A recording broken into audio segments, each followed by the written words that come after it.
আমি তো পরিষ্কার বলি, আল্লাহ তাআলা যেন বলে সকাল 8টা বাজে যেই নাফরমান নাস্তা খাইতে বসে, তো আল্লাহ যেন বলে নাফরমান ঠিক আছে নাস্তা খা, তো মনে রাখিস বেঈমান ফজরের নামাজ পড়স নাই।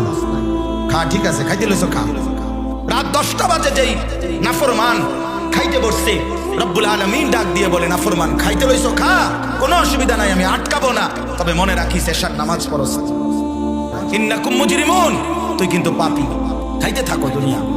দুনিয়া আমি ভোগ করতে দিলাম, বাড়ি করছো ঠিক আছে থাকো, তো মনে রাখো সুদের টাকা, মনে রাখো কিস্তির টাকা, লোনের টাকা আমি ছাড়বো না বান্দা।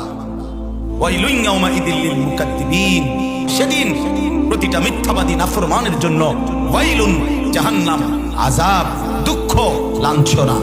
ওয়াদারনি ওয়াল মুকাদ্দিবিনা উলিন না'মাতি ওয়ামাহিলহুম কালিলা। আল্লাহ তাআলা বলে মিথ্যাবাদী নাফরমানকে কিছু সময়ের জন্য দুনিয়া ভোগ করবার সুযোগ দাও, দুনিয়া ভোগ করতে দাও। দুনিয়া আমি আল্লাহ তাআলার আম দস্তরখান, খোলা দস্তরখান, এখানে আমি কাউকে বাধা দেই না, ডাকলেও খাইতে দেই, না ডাকলেও খাইতে দেই। অনুগত, অবাধ্য, ইমানদার, নাফরমান, কাফের, মুশরিক, আরে ভাইয়া দুনিয়া তো আল্লাহ তাআলা জন্তু জানোয়ার কেউ ভোগ করে, দুনিয়া তো কুকুর বিড়ালও ভোগ করে, দুনিয়া তো গরু ছাগলও ভোগ করে।